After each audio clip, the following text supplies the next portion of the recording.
Ah, Samaya Koryaba Kontu Robo Sintaya. Alléluia. Gloire à Jésus. Que le nom de Jésus soit loué. Que le nom de Jésus soit glorifié. Alléluia. Bien-aimés, bonsoir, bonsoir. Bienvenue à notre plateforme préférée, une autre dimension avec Jésus.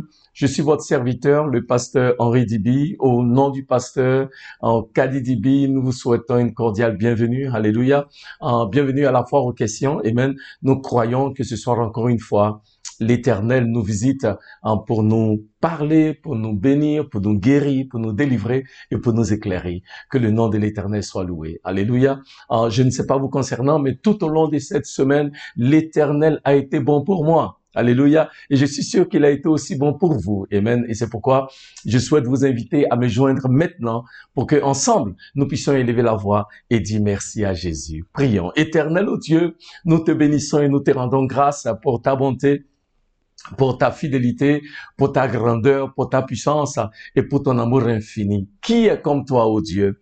Dans les cieux, sur la terre et sous la terre, il n'y a aucun autre Dieu comme toi. Il n'y a aucun autre Dieu qui te soit comparable et il n'y a aucun autre Dieu qui soit à même de faire les choses que toi tu fais. Tu es fidèle, tu es bon. Et nous voulons t'adorer. Merci pour ton sacrifice à la croix, parce que tu as payé le prix pour nous. Alléluia. Nous disons Alléluia, Amen. Alléluia. Car Jésus, tu es grand. Jésus, tu es fidèle. Jésus, tu es amour. Jésus, tu es bon. Et nous voulons t'adorer. Merci pour ce moment dans ta présence. Par ton esprit, parle-nous. Et que tout ce que nous allons faire, tout ce que nous allons dire ce soir, que ton nom et ton nom seul soient glorifiés. Merci Seigneur. À toi la gloire. Au nom de Jésus. Amen. Amen, hein? Alléluia. Bienvenue encore, amen. C'est toujours une joie pour moi d'être ici avec vous. Aujourd'hui, c'est la foire aux questions. Alléluia, amen. Nous avons eu un enseignement mardi dernier sur le thème que le Seigneur a inspiré à sa servante, le pasteur Kadi, qui est que en Christ est celui qui, à la croix, a payé notre dette, la dette du péché. Alléluia, amen. Et nous a libérés de toute forme de peur, de malédiction, d'anxiété et de la peur de la mort et tout ça. Amen. Donc, nous bénissons le Seigneur. Nous étions ensemble mardi dernier, amen, et nous avons vu que parce que Christ a payé le prix, nous sommes libérés. Parce que Christ a payé le prix, nous pouvons en marcher dans la victoire. Parce que Christ a payé le prix au travers de son sacrifice à la croix, amen. Nous sommes sauvés, alléluia, amen, et nous sommes entièrement restaurés. Gloire à Dieu. Et nous avons reçu des questions par rapport à l'enseignement de mardi dernier et nous voulons rendre grâce à Dieu pour tous ceux qui ont pu le temps de nous écrire et soumettre leurs questions. Ça montre jusqu'à quel point le sujet que nous abordons présentement vous intéresse et vous fait du bien. Que l'Éternel vous bénisse. Alléluia. Donc, nous voulons sans plus tarder voir ces questions-là ensemble. Alléluia. Et pouvoir apporter les réponses par l'Esprit de Dieu. Et notre prière ce soir est que en ce temps nous éclaire et nous aide à mieux comprendre le sacrifice de Jésus à la croix et nous permettre de nous approprier cette victoire-là et nous donner de marcher de gloire en gloire et de victoire en victoire. Amen. Alléluia. Nous allons sans plus tarder passer à la première question que nous avons reçue. Elle nous vient de Priva Quadio. Amen. Priva, bonsoir et que Dieu vous bénisse. Et la question de Priva est la suivante. Il nous dit, bonjour pasteur, merci pour le message. J'ai une question. Pourquoi Dieu a-t-il choisi la voie de la croix pour régler cette dette et non un autre moyen? Alléluia. Donc Priva nous dit, pourquoi est-ce que c'est par le moyen de la croix que l'Éternel nous donne la rédemption, nous donne la victoire et pas par un autre moyen? Merci Priva. Amen. Je dirais déjà que la croix est le moyen que l'Éternel a choisi. Alléluia. Pour payer notre dette. Dieu aurait pu nous sauver. Il est Dieu, il est souverain. Il dit, je suis Dieu, je fais ce qui me plaît. Il aurait pu nous sauver sans passer par un sacrifice humain. Mais les Écritures nous montrent clairement que la croix est le moyen que Dieu a choisi pour le rachat de l'humanité, pour le salut des hommes. Et il y a quelques raisons que nous pouvons voir dans les Écritures qui motivent cette démarche. Amen. La première raison, pourquoi Dieu a choisi la croix, c'est que de un, je vais juste donner quelques raisons et qui, je pense, vont nous aider à comprendre la raison pour laquelle la croix est le moyen par lequel Dieu nous a rachetés plutôt qu'un autre moyen. Car la croix satisfait la colère de Dieu. Amen.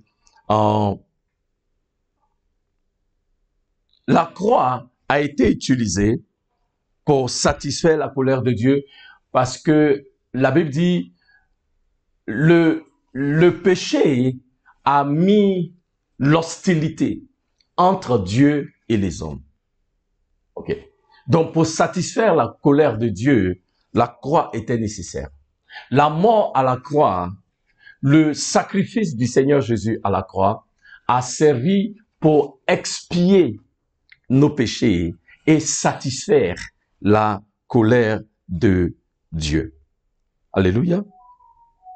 Parce que la Bible nous montre clairement que Dieu, dans sa grande miséricorde, a donné sa vie. Car Jésus était 100% homme, mais aussi 100% Dieu. Donc Dieu, dans sa grande miséricorde, a donné sa vie à la croix pour que nos péchés soient expiés. Nous avons vu dans le livre de Colossiens, il dit qu'il a effacé l'acte qui subsistait contre nous. Alléluia. Il a expié nos péchés et il a fait cela à la croix. Et en le faisant à la croix, il a satisfait la colère de Dieu. Amen. Deuxièmement, la croix, Dieu a choisi la croix parce que nous pouvons voir dans les Écritures que la croix est la méthode qui avait été promise pour le salut de l'humanité. Nous pouvons voir qu'il y a des prophéties qui avaient été faites sur la mort du Seigneur à la croix avant même que ce type d'exécution n'existe. Dans le psaume 22 au verset 16, la Bible dit que David, prophétisant, écrivant par l'Esprit de Dieu, prophétise sur la mort du Seigneur Jésus et il dit, ils ont percé ses mains et ses pieds. Et quand nous lisons le psaume 22, nous voyons comment est-ce qu'il est décrit dans le psaume 22. En détail, la mort du Seigneur à la croix à une période où l'exécution sur la croix n'existait pas. Donc, la Bible nous montre clairement que c'est une méthode déjà que le Seigneur avait envisagée, que le Seigneur avait déjà anticipé pour la rédemption de l'homme, pour expier le péché des hommes. La croix était le moyen que Dieu lui-même avait déjà choisi. Alléluia. Nous pouvons aussi voir dans le livre d'Ésaïe, chapitre 50, au verset 6, Ésaïe 56 nous parle de comment est-ce que Christ a été battu et qu'il a été crucifié. Alléluia. Avant même que cela ne soit, il avait été déjà écrit que voici comment le péché des hommes allait être expié au travers du sacrifice du Fils de Dieu à la croix. Amen. Donc, nous avons dit que la croix est ce qui satisfait la colère de Dieu. Mais deuxièmement, la croix est la méthode qui avait déjà été choisie par Dieu, selon les Écritures, selon ce qui avait déjà été écrit. Et troisièmement, la croix nous délivre du péché et de la mort. Parce que la Bible dit que dans le livre de Hébreux, chapitre 8 au verset 22, que sans effusion de sang, il n'y a pas de pardon de péché. Alléluia. Donc, pour que les péchés soient pardonnés, il fallait un sacrifice. Amen. Parce que la Bible dit, dans le livre de Romains, chapitre 6 au verset 23, que le salaire du péché, c'est la mort. Mais le don gratuit de Dieu est Jésus-Christ, notre Seigneur. Alléluia. Donc, le salaire du péché, c'est la mort. Donc, tous les hommes étaient condamnés à mort. Mais Christ, au travers de son sacrifice à la croix, nous a délivrés du péché et il nous a délivrés de la mort. Amen. Donc, Christ, à la croix, a satisfait la pénalité qui était sur nous et il nous a restaurés dans notre communion avec Dieu. C'est pourquoi maintenant, nous pouvons librement approcher la présence de Dieu à cause de la croix. Amen. Nous avons l'espérance de la vie éternelle à cause de la croix. Nous n'avons pas à craindre la mort à cause du sacrifice du Seigneur Jésus à la croix. Alléluia. Amen. Donc, pour répondre à la question de notre frère qui a dit, est-ce qu'il y a un autre moyen que Dieu aurait pu utiliser? Ouais, en réalité, le seul moyen dont les Écritures nous parlent, amen, c'est que ce qui pouvait satisfaire la colère de Dieu, c'était la croix. Ce qui avait été prophétisé des centaines d'années avant, c'était que pour expier les péchés de l'humanité, la mort de la personne qui va expier les péchés là, ou le sacrifice qui sera fait à la croix, mais aussi la croix est ce qui nous délivre du péché et de la mort. Mais quatrièmement, la croix est ce qui marque la fin d'un récit, la fin d'une histoire. La croix est cet outil-là qui permet, ou dirais-je, qui conduit à la fin d'un processus, ou dirais-je, à la fin d'une promesse qui avait été faite depuis le livre de Genèse. Quand Dieu a dit au serpent que la sémence de la femme écrasera ta tête. Alléluia.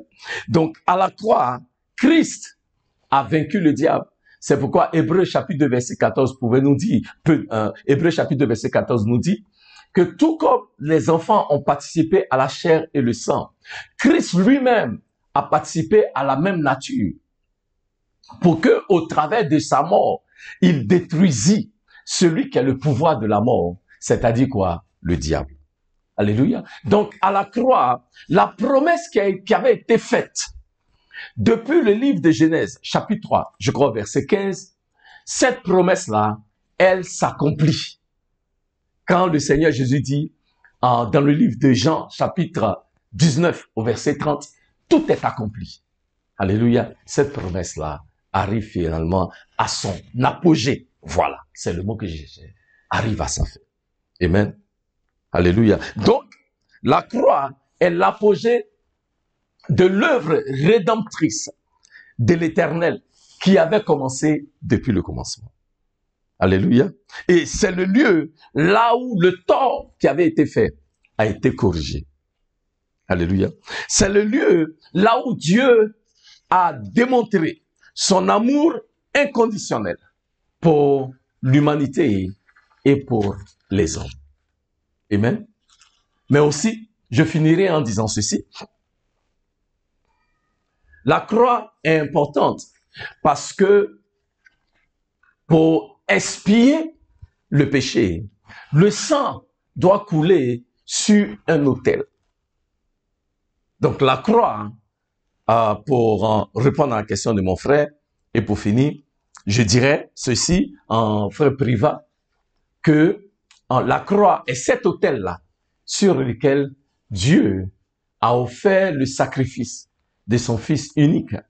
Et au travers du sang de Jésus qui a coulé à la croix, vous et moi, aujourd'hui, nous pouvons être appelés enfants de Dieu. Alléluia. Donc la croix, véritablement, est incontournable. Amen. Pour payer la dette. Amen. Et pour apporter le salut aux hommes et apporter le salut à l'humanité. Alléluia. Nous avons une deuxième question qui vient de Franck Bailly. Bonsoir Franck. Et Franck nous dit, est-ce que cette dette payée par Jésus concerne seulement le salut de l'âme ou elle touche aussi nos réalités quotidiennes, maladies, échecs, peur, etc. Merci Franck pour ta question. Je dirais d'emblée que la dette que Christ a payée touche tous les aspects de notre vie. Alléluia. Je dirais que le salut, souvent, le salut est décrit comme étant un package. C'est-à-dire que le salut que nous recevons vient et nous donne beaucoup plus que juste la vie éternelle. Le salut que nous recevons, la Bible nous dit que le diable est venu pour voler, égorger et détruire. Mais Jésus est venu pour que nous ayons la vie et que nous ayons la vie en abondance. Alléluia. Avant de connaître le Seigneur, on survit tout juste. Mais quand on reçoit Jésus, quand on accepte le sacrifice de Jésus pour nous, alors nous commençons à expérimenter la vie abondante que lui seul peut nous donner. Alléluia. Amen. C'est pourquoi Paul pouvait dire, dans le livre de Romains chapitre 8, versets 1 et 2, qu'il n'y a plus de condamnation pour ceux qui sont en Jésus-Christ. La mort est une condamnation. Il dit, car la loi de l'esprit de vie en Jésus-Christ nous a affranchis de la loi du péché et de la mort. Alléluia. La loi de l'esprit de vie en Jésus-Christ nous a affranchis de la loi du péché et de la mort. Alléluia. Et parce que la loi de l'esprit de vie nous a affranchis, nous sommes libérés de toute forme d'oppression. Oppression visible ou invisible. Oppression dans nos pensées, dans nos cœurs, dans nos émotions, dans notre volonté. Oppression dans notre corps. Nous sommes libérés de toute forme d'oppression. Alléluia. Et nous pouvons voir qu'il a même été prophétisé dans l'Ancien Testament par le prophète Abdias. Dans le livre de Abdias, chapitre 1, verset 17. La Bible dit ceci. Mais sur le mont Sion, il y aura la délivrance et il y aura la sainteté. Alléluia. Mont Sion représente l'église du Seigneur. Mont Sion représente le peuple de Dieu. Il dit, sur Mont Sion, il y aura la délivrance et il y aura quoi? La sainteté. Amen. Et il va plus loin. Il dit, et la maison de Jacob possédera ses possessions. Alléluia. Donc, quand Christ à la croix nous dit que tout est accompli, c'est fini, tetelestai dans le grec.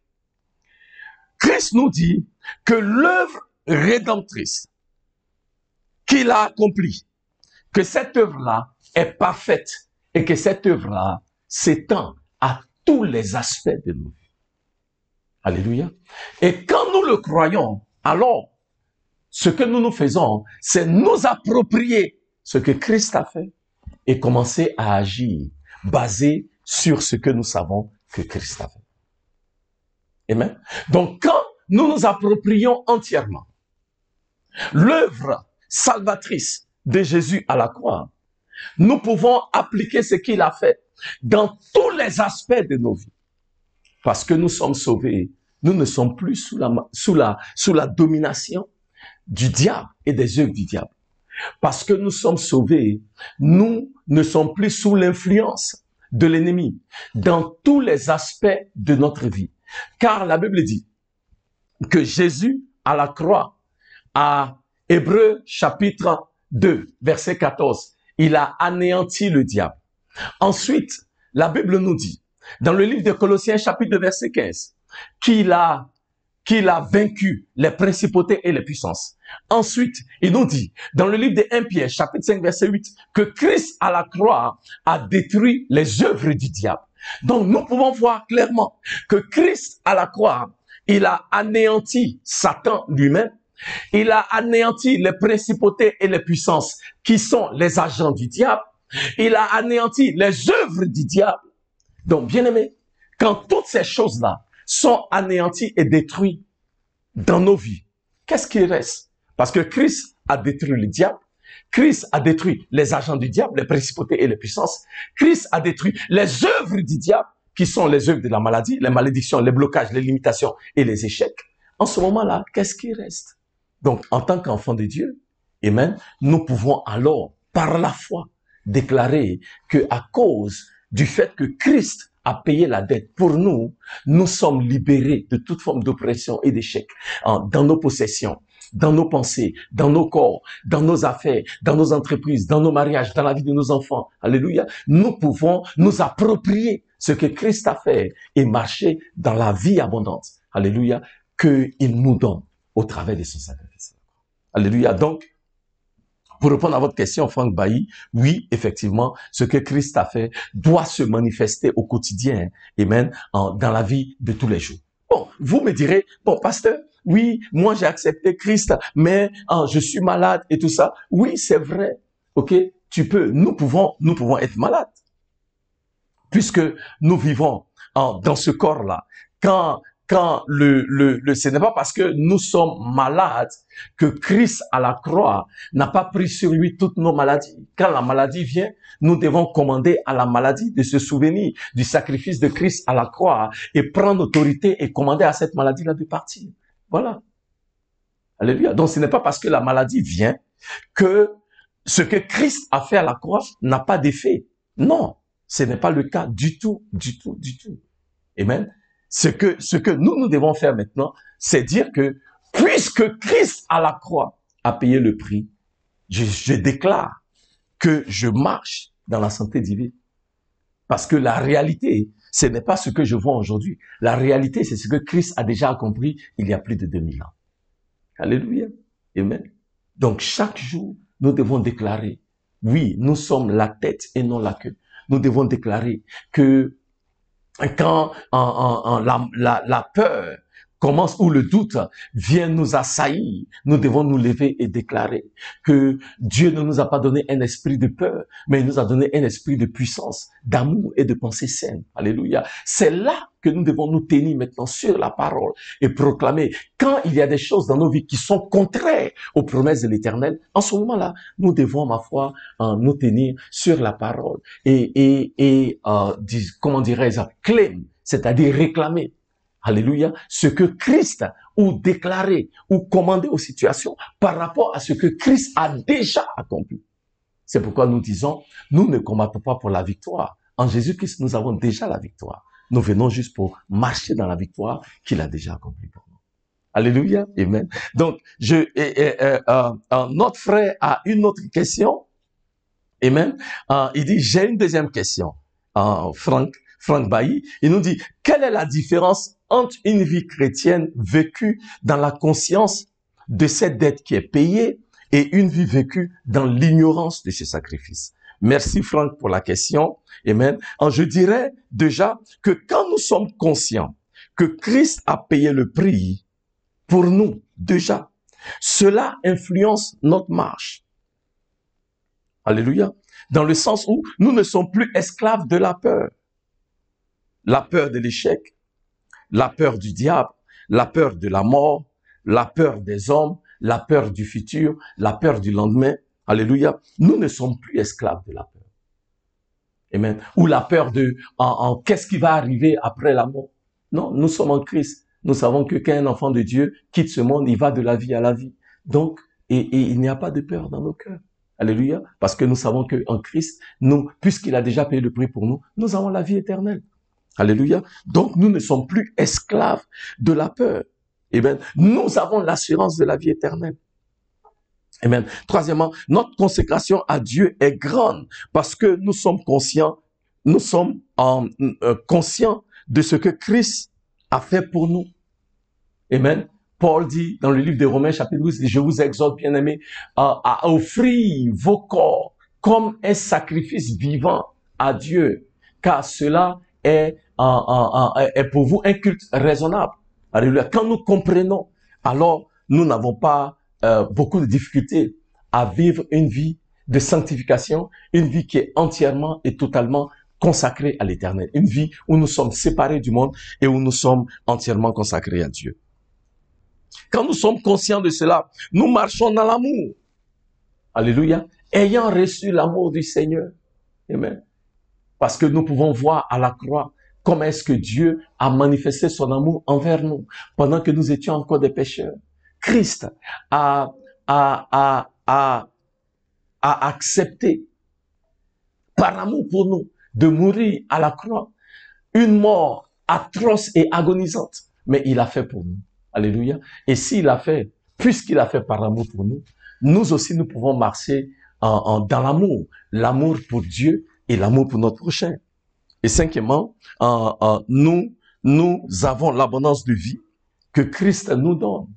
Quand nous sommes conscients de ce que Christ a fait pour nous, alléluia, alors notre vie, elle est comment?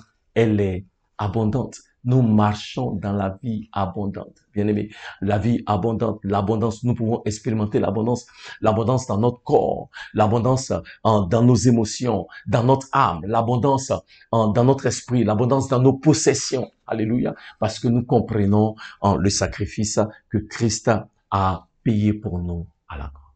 Gloire à Dieu. Amen. Voici ainsi les questions qui nous ont été soumises ce soir. Alléluia. Nous voulons vous dire un grand merci, vous qui êtes connectés ce soir avec nous. Alléluia. Je vais rendre grâce à Dieu pour la vie de nos frères qui ont soumis les questions, la vie pour Priva Quadio et pour Franck Bailly. Que l'Éternel vous bénisse. Alléluia. Ma prière est que chacun de nous puissions nous approprier pleinement. Alléluia. Amen. La réalité selon laquelle, amen, la vérité selon laquelle Christ à la croix a payé le prix. Et parce que le prix est payé, la condamnation est levée. Alléluia. Amen. Et quand la condamnation est levée, nous pouvons alors marcher comme des hommes et des femmes libres. Alléluia. L'on nous dit aux États-Unis, quand la proclamation de l'émancipation a été faite pour libérer les esclaves, il y a des esclaves. La proclamation avait déjà été faite et les esclaves qui le savaient ont pris leur liberté et ils ont commencé à vivre comme des hommes libres. Mais il y a des esclaves qui ne savaient pas que la proclamation avait été faite. Il y a des esclaves qui le savaient mais qui ne comprenaient pas toutes les ramifications de la proclamation. Et plutôt que de marcher comme des hommes libres, qui ont la capacité de faire des choses de par eux-mêmes, ils étaient toujours sous l'oppression de leurs anciens maîtres. Je veux dire à quelqu'un ce soir, Christ à la croix a proclamé l'émancipation. Là où nous étions opprimés, là où nous étions esclaves du péché, de la chair, esclaves du diable, alléluia, Christ à la croix a versé son sang et il a proclamé notre émancipation, notre délivrance, notre liberté. Il a payé le prix pour que nous soyons libres une bonne fois pour toutes. Alléluia. Et vous savez que les choses n'ont pas changé parce que tout comme cela a été fait avec Christ qui a payé le prix pour nous libérer. Je ne sais pas si vous le savez, mais l'histoire nous dit que le gouvernement américain, quand les esclaves, la proclamation a été faite, les propriétaires d'esclaves ont été dédommagés pour que les esclaves soient libérés. Et à partir du moment où le gouvernement vous a payé et vous avez pris l'argent pour libérer les esclaves, vous n'avez plus le droit de les garder en captivité. Oh, je veux dire à quelqu'un ce matin, ce soir, que Christ a payé le prix, non pas avec de l'or et de l'argent, mais avec son sang. Alléluia.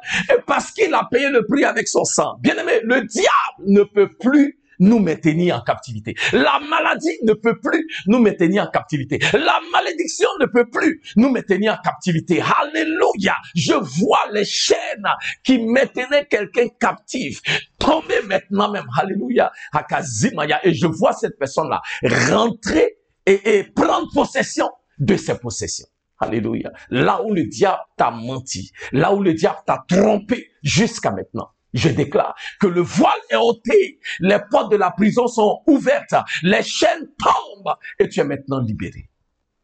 Alléluia. Je déclare jubilé. Ta saison d'émancipation, Samaya Koryaba Santaya, de liberté et de restauration, de restitution est là. Tout ce que l'ennemi t'a volé t'est restitué parce que Christ a déjà payé le prix avec son sang et l'ennemi n'a plus le droit, depuis plus de 2000 ans, de continuer d'opprimer ta vie. Alléluia. Merci Seigneur, car tu es bon.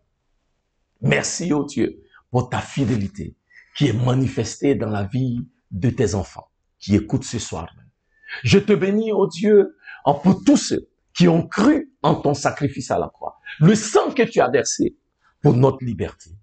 Je déclare que nous sommes affranchis de toute forme d'oppression, de limitation et de blocage. Je prie, oh Dieu, pour ceux-là encore qui n'ont pas saisi cette vérité Oui, la proclamation de l'émancipation a été faite. Il y a plus de 2000 ans à la croix, quand Christ a versé son sang pour nous. Et le diable n'a plus le droit d'oppresser et d'opprimer ta vie. Je déclare maintenant, aujourd'hui est ton jour de délivrance. Aujourd'hui est ton jour de aujourd'hui est ton jour de jubilé. Aujourd'hui est ton jour là où les chaînes se brisent et les forteresses tombent. Seigneur, merci. Alléluia. Car en toi, nous avons la vie et nous avons la vie éternelle. Merci Seigneur. Alléluia. Pour tous tes enfants qui sont connectés. Alléluia. Et pour cette révélation-là que tu nous donnes, tu as dit dans ta parole que nous connaîtrons la vérité et la vérité nous affranchira. Mais bien plus, tu nous dis aussi dans ta parole que celui que le Fils a libéré est réellement libre. Alléluia. Seigneur, en toi, nous avons la liberté, la vraie. Que ton nom soit élevé. Que ton nom soit glorifié. Merci Seigneur. À toi la gloire. Au nom de Jésus.